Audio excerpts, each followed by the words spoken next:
¿Qué tal, amigos? Gustavo Hernández, una vez más con ustedes, aquí en Ajedrez para Todos, por Televisión Educativa Dominicana. Hoy vamos a seguir con nuestras clases de este noble arte.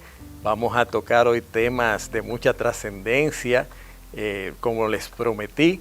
Vamos a hablar de los mejores ajedrecistas de la historia, los mejores jugadores de todos los tiempos.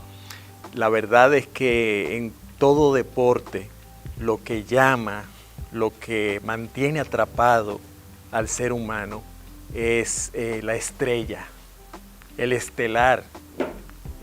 Nunca el baloncesto hubiese sido el mismo sin la presencia de Larry Bird y Magic Johnson, ni que hablar de Michael Jordan.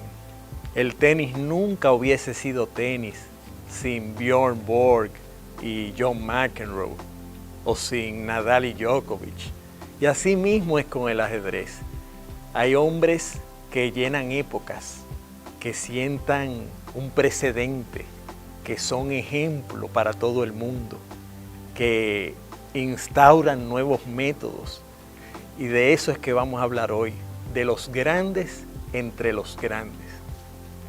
Y para determinar quiénes han sido los mejores, hay un instrumento que no falla, y es el Campeonato Mundial de Ajedrez. El ajedrez se viene jugando desde hace cerca de 1500 años, pero fue a finales del siglo XIX donde se decidió instaurar de manera oficial el Campeonato Mundial de Ajedrez para determinar quién era y quién es el mejor jugador del mundo. Durante mucho tiempo hubo los llamados campeones mundiales no oficiales, comenzando por Ruy López, ese gran sacerdote español que fue un excelente jugador de ajedrez por allá por el siglo XV. Y luego siguió una gran cantidad de jugadores de alta calidad, como el francés Philidor y otros. Pero es solo hasta 1886 cuando se celebra el primer campeonato mundial de ajedrez y se enfrentan el austríaco Wilhelm Steinitz y Johannes Zukertort. Austríaco e inglés se enfrentaron en un match y Guillermo Steinitz salió vencedor y se convirtió en el primer campeón del mundo.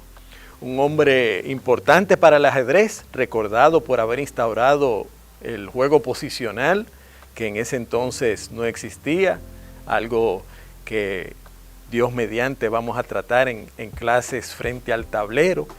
Lo cierto es que Steinitz llenó una época, duró muchos años siendo campeón mundial, hasta que se enfrentó al doctor Emanuel Lasker. Un hombre extraordinario, doctor en filosofía, doctor en matemáticas, autor de muchos libros. Emanuel Lasker, un alemán que todavía hoy tiene el récord de años siendo campeón mundial. 27 años estuvo Emanuel Lasker siendo campeón mundial, algo inaudito. Ha habido jugadores geniales. Nadie ha podido siquiera acercarse a ese récord. Nadie ha durado 20 años siendo campeón mundial.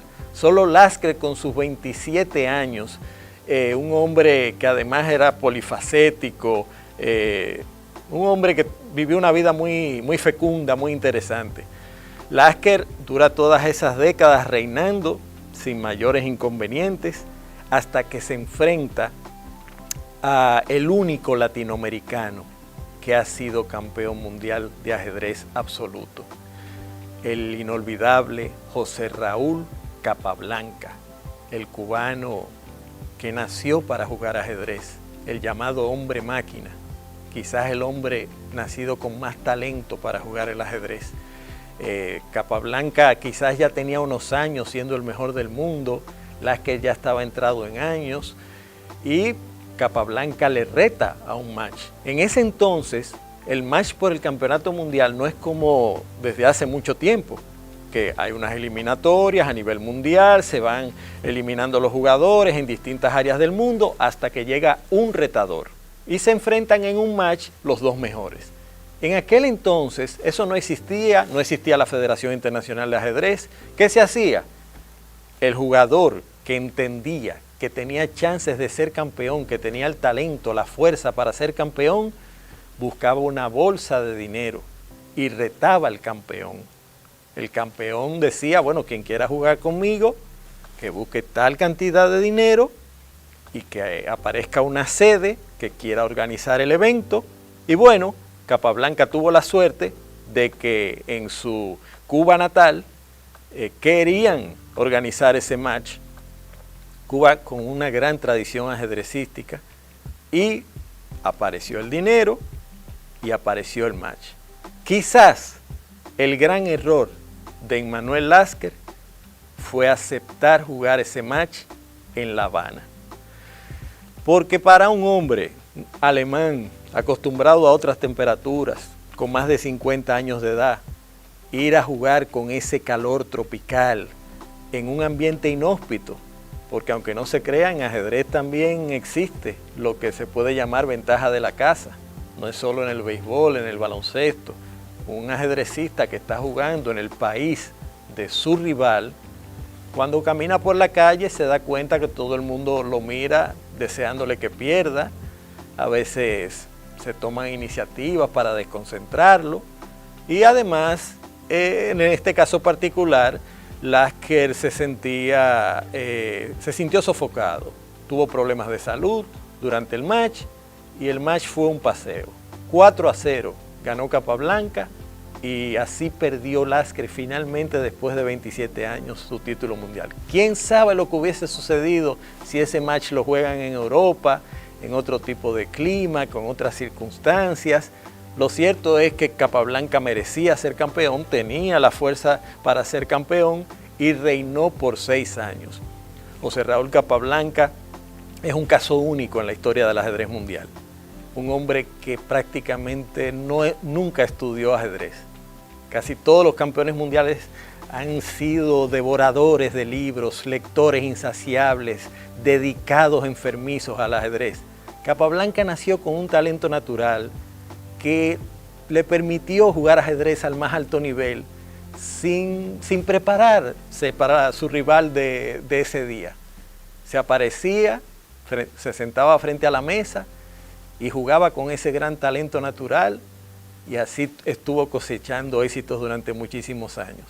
Un hombre más dado a la vida social, mujeriego, un latinoamericano genuino, José Raúl Capablanca. Un hombre que jugaba el ajedrez como un hobby, pero lo hacía tan bien que llegó tan lejos simplemente con lo que Dios le dio, con muy poco esfuerzo. Queridísimo en su Cuba. Yo estuve por la tumba de José Raúl Capablanca hace ya muchos años en el cementerio Cristóbal Colón, que es considerado uno de los 3 cementerios más famosos del mundo. Es una tumba como la de muchos grandes hombres, sencilla, con una dama, un símbolo ajedrecístico, unas palabras. Es una tumba, una entre muchas. Pero Capablanca es recordado con mucho cariño por los cubanos, inmortalizado con la literatura, en el cine. Capablanca hizo una de las películas más extraordinarias que se han hecho de ajedrez, y les prometo en un programa hablar sobre películas de ajedrez, porque sucede como en todos los deportes, que casi siempre las películas sobre un deporte salen con algún vicio, con algún defecto, porque quien las hace no fue deportista de ese deporte, no se asesora bien. Por ejemplo, a mí a cada rato alguien me para y me habla, ¿viste Gambito de Dama que está en Netflix sobre la muchacha esta? Yo le voy a decir la verdad, yo vi 2 capítulos, porque la película, la serie, a pesar de que tiene sus virtudes, Para un ajedrecista es difícil verla, porque desde que la comienzas a ver te das cuenta que hay algunos defectos ajedrecísticos, entonces a uno se le hace cuesta arriba tragar eso. Y el que la quiera ver, que la vea y que la disfrute. Pero yo solamente pude ver 2 capítulos. Lo que le quiero decir es que esa película sobre Capablanca, en la que Capablanca es actor, y que está basada en un torneo que él jugó en Moscú en 1925, y su viaje en barco desde Cuba hasta Rusia, es una película extraordinaria. Es una de las 3 mejores películas sobre ajedrez que se han hecho.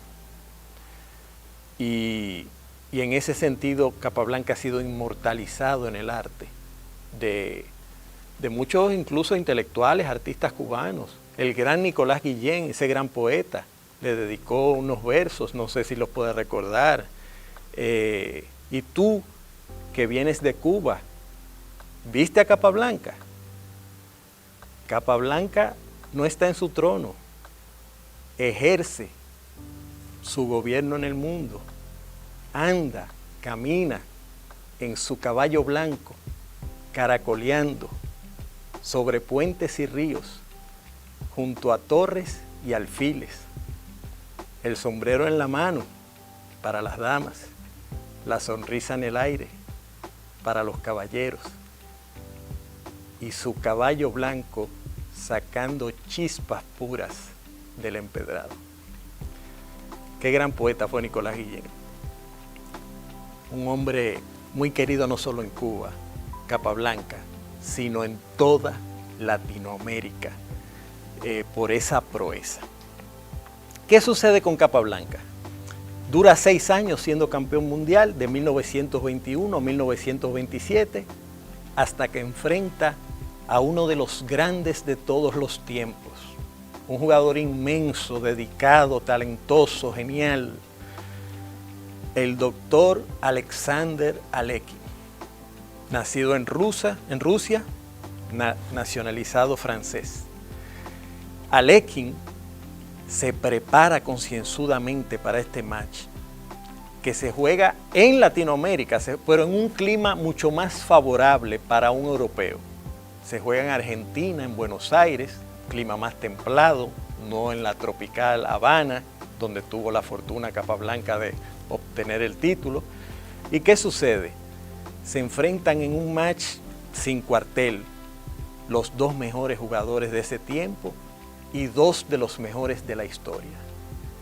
Y contra todos los pronósticos, el doctor Alekhine vence a Capablanca 6-3. Alekhine nunca le había ganado a Capablanca una partida, pero se preparó de una manera tan minuciosa y se dedicó. Y el hecho de ser tan dedicado y de que Capablanca fuese un hombre de vida social tan intensa, probablemente decidió el resultado del match. Se corona Alexander Alekhine, campeón mundial, inicia su reinado, defiende su título varias veces con éxito, hasta que en 1935 se enfrenta al doctor Max Euwe. Fíjense cómo los ajedrecistas que han sido campeones mundiales han tenido profesiones muy variadas. Abogados, hay economistas, hay ingenieros, filósofos, hay personas que se dedicaron completamente al ajedrez, hay periodistas, muy variado, como vamos a seguir viendo. Alekhine defiende su título con éxito en varias ocasiones, hasta que se enfrenta con Euwe, el holandés, que juega en su casa.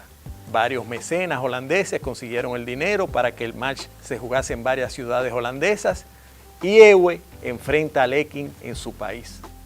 ¿Qué sucedió? Bueno, Alekhine era un hombre muy propenso al alcohol, y probablemente eso decidió el match. Mientras Euwe bebía la deliciosa y única leche holandesa, Alekhine hasta altas horas de la noche estaba consumiendo su licor preferido. Y Euwe, que era un jugador con menos talento que Alekhine, un hombre dedicado, profesor de escuela, profesor de matemáticas en una secundaria, un hombre muy dedicado a su trabajo, al ajedrez, un hombre simple que iba en bicicleta al match como muchos holandeses. aprovechó esa debilidad de Alekhine y en 1935 lo derrota 9-8. ¿Qué pasa? Hay un periodo de reinado de Max Euwe, quien luego fue presidente de la Federación Internacional de Ajedrez, vino aquí al país y Euwe dura 2 años siendo campeón mundial, hasta que Alekhine, con todo su derecho, lo reta para el match de revancha. Y ahí Alekhine, por supuesto, va con el orgullo herido, con el deseo de restablecer su talento y derrota con cierta facilidad a Euwe. Eso fue en 1937, ya estamos a la sombra de la Segunda Guerra Mundial, que le hace un daño enorme al planeta y al ajedrez en particular. Desde 1937 hasta más de 10 años después, no se juega el match por el campeonato mundial. El mundo paralizado por la guerra, sobre todo Europa, y Alekhine deseando volver a jugar. No encontraba qué hacer, aparentemente, llevó una vida en extremo solitaria en sus últimos días, estuvo en un hotel en Estoril, Portugal, esperando que le llegase una noticia de alguna federación, algún ajedrecista que quisiera jugar con él, disputarle el título. Bueno, eso no llegó. Y Alekhine se convierte, lamentablemente, en el único campeón mundial de la historia que muere con el título en las manos. ¿Por qué murió Alekhine? Bueno, hay muchas teorías al respecto. Se dice que se atragantó con un pedazo de carne, comiendo. Él fue encontrado muerto en una silla frente a su comida. Otras personas dicen que fue un ataque al corazón. Y algunos pensamos que pudo haber habido algo más.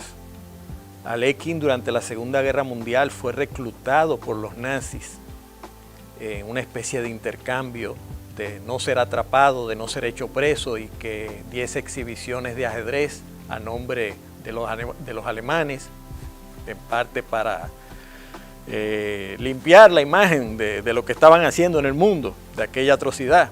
Y Alekhine accedió, muy criticado por eso, ese gran jugador.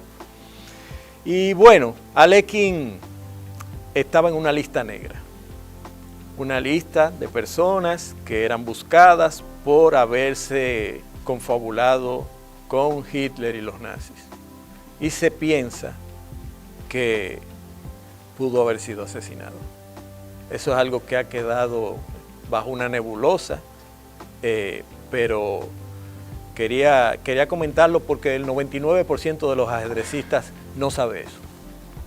Muerto el gran Alekhine, nos quedamos sin campeón mundial. Surge la Federación Internacional de Ajedrez y en 1948 organiza un torneo con los 5 mejores de ese momento. Mikhail Botvinnik, Paul Keres, Samuel Reshevsky, estuvo también Vasily Smyslov y un quinto jugador que ahora se me escapa. Ese torneo se jugó en varias ciudades, en La Haya, en Holanda y en Moscú. Y de ahí salió Mikhail Botvinnik campeón mundial, el hombre que representaba el régimen soviético. Fue ahí que comenzó la hegemonía soviética en el ajedrez, con Mikhail Botvinnik, representante de esa escuela soviética que enseñaba ajedrez a los niños en las escuelas y que trataba de utilizar el ajedrez para promocionar el régimen comunista a nivel mundial, con el éxito en ajedrez de los soviéticos. Botvinnik defiende su título en 1950 contra un jugador extraordinario llamado David Bronstein. Bronstein, nativo de Ucrania, nacido en Kiev, la capital ucraniana, era la antítesis de Botvinnik. Botvinnik era el comunista disciplinado, dedicado, que buscaba en cada partida enaltecer su patria, su régimen. Bronstein era un libre pensador, un hombre que no vamos a decir que era anticomunista, simplemente era él. Y bueno, tuvo que luchar contra el régimen para ganarle a Botvinnik. y le faltó un poco. El match terminó empatado 12-12 después de varios meses de lucha en Moscú. Y en ese entonces existía una cláusula en el contrato del campeonato mundial que decía que si el match terminaba empate, el campeón retenía el título. Botvinnik se favoreció de esa regla en más de una ocasión, porque unos pocos años después, al año siguiente, defiende el título contra Vasily Smyslov y el match termina 7-7.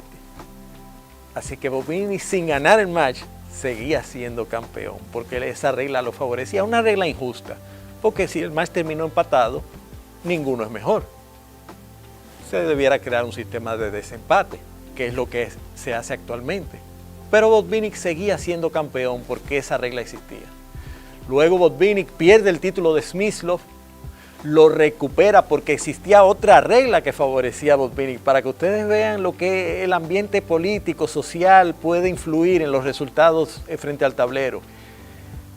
Cuando el campeón perdía el título, tenía derecho a jugar un desquite, y eso hoy no existe. Eso es una ventaja muy grande. Si yo pierdo un match, bueno, yo sé que por lo menos dentro de 2 años voy a poder jugar otra vez contra el que me ganó. Una ventaja muy grande. Botvinnik juega el match de desquite, vence a Smyslov y luego sigue unos años más siendo campeón mundial hasta que llega uno de los más grandes genios de la historia, el letón Miguel Tal. Tal derrota a Botvinnik convincentemente, un jovencito de 21 años, un genio, periodista, un hombre extraordinario desde muchos sentidos. Pero al otro año Botvinnik se recupera, utiliza su derecho al match de desquite y vence a Tal y vuelve a ser campeón mundial. Botvinnik juega unos años después contra el armenio Tigran Petrosian, pierde el match y ya la FIDE, la Federación Internacional, quitó la regla de derecho a desquite. Botvinnik no intentó jugar las eliminatorias para tratar de ser el finalista y ahí terminó la carrera de Botvinnik en el más alto nivel. Petrosian, jugador sólido, único en la historia por su capacidad para jugar defensivamente, venció a Boris Spassky en su match de defensa del título mundial. Luego juegan 3 años después y es Spassky quien lo vence.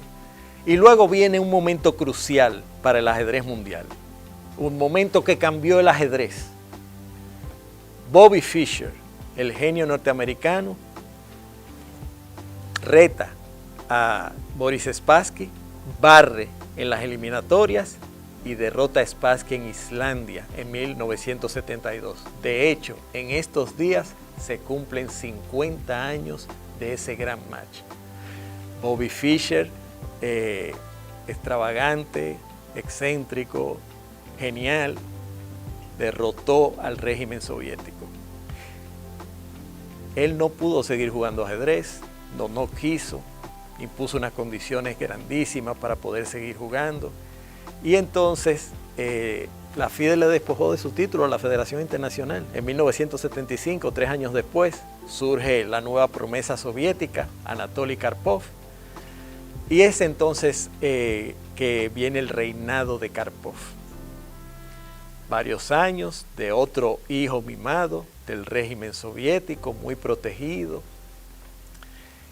quien tiene que enfrentar a un hombre que era su antítesis, un hombre que no pertenecía al régimen comunista, el joven Garry Kasparov, dándose así una de las grandes rivalidades de todos los tiempos, una de las cosas que más alimenta cualquier deporte, no solo la estrella, sino la rivalidad. Kasparov y Karpov juegan 5 matches uno detrás de otro para determinar quién es mejor, y Kasparov sacó ligeramente la mejor parte, iniciando así un gran periodo. Kasparov es para muchos el mejor ajedrecista de la historia. Y bueno, pasaron varios años siendo Kasparov campeón, creo que cerca de 15, hasta que pierde el título de un jovencito ruso llamado Vladimir Kramnik, quien lo derrota convincentemente.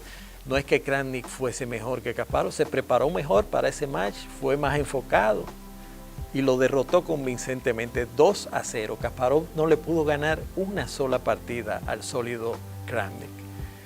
Viene después un cisma, un conflicto con la Federación Internacional y el ajedrez dura un periodo de tiempo en el cual no tiene campeón mundial, porque por un lado estaba la Asociación de Ajedrecistas Profesionales y por otro la Federación Internacional de Ajedrez. Cada uno tenía su campeón mundial. En el 2006 deciden reunificarla y es ahí entonces cuando el genial hindú Vishwanathan Anand, un hombre extraordinario, amigo nuestro, derrotó a Vladimir Kramnik y duró varios años siendo campeón mundial. Ya llegando a nuestros días, sucedieron otros grandes jugadores y es hasta la actualidad cuando uno de los más grandes ajedrecistas de la historia, el noruego Magnus Carlsen, ya tiene varios años siendo campeón mundial y no se vislumbra quién es que lo va a destronar. Un campeón con todo el derecho, talentoso, dedicado, todavía joven, y una muestra de que no hay que ser ruso para ser campeón. Viene de un país poco ajedrecista, como es Noruega, y sin embargo se ha impuesto con claridad en los últimos 10 años. Ese es un paseo que hemos hecho por la historia de los más grandes de todos los tiempos. Ustedes se preguntarán, ¿quién ha sido el mejor ajedrecista de todos los tiempos? Afortunadamente, esa pregunta no tiene una respuesta clara. Yo lo prefiero así. Yo prefiero el debate, yo prefiero el gusto particular. Hay deportes que sí tienen un número uno incuestionable. Es difícil que alguien cuestione si Michael Jordan ha sido el mejor en baloncesto. Pero en otros deportes, como en béisbol, en boxeo y en el mismo ajedrez, no surge alguien que saque la cabeza claramente por encima de otros. Sí hay un consenso de que los mejores de todos los tiempos han sido el genial Bobby Fischer y el gran Garry Kasparov. Yo me atrevería a añadirle dos más: el actual campeón Magnus Carlsen y el inolvidable genio combinatorio táctico Alexander Alekhine. Esos cuatro jugadores parecen estar en un círculo superior, en un escalón más. Son como los primeros entre los primeros. Pero si alguien se me acerca y me dice, mira, Capablanca está ahí, Karpov está ahí, Lasker está ahí, yo le respeto su opinión. Es un asunto de, no quiero decir gusto, porque cuando vamos a analizar objetivamente quién ha sido el mejor, la palabra gusto debemos eliminarla y debemos tomar en cuenta factores objetivos. Es un asunto de logros, resultados, cosas tangibles que hacen que uno se incline por estos grandes. Espero que hayan disfrutado esta entrega de hoy, espero que su cultura ajedrecística sea mayor luego de dar este paseo por la historia de los más grandes. Hay muchas otras cosas de que hablar y espero, si Dios así lo permite, que tengamos un nuevo encuentro para hablar de tantas cosas interesantes de nuestro ajedrez.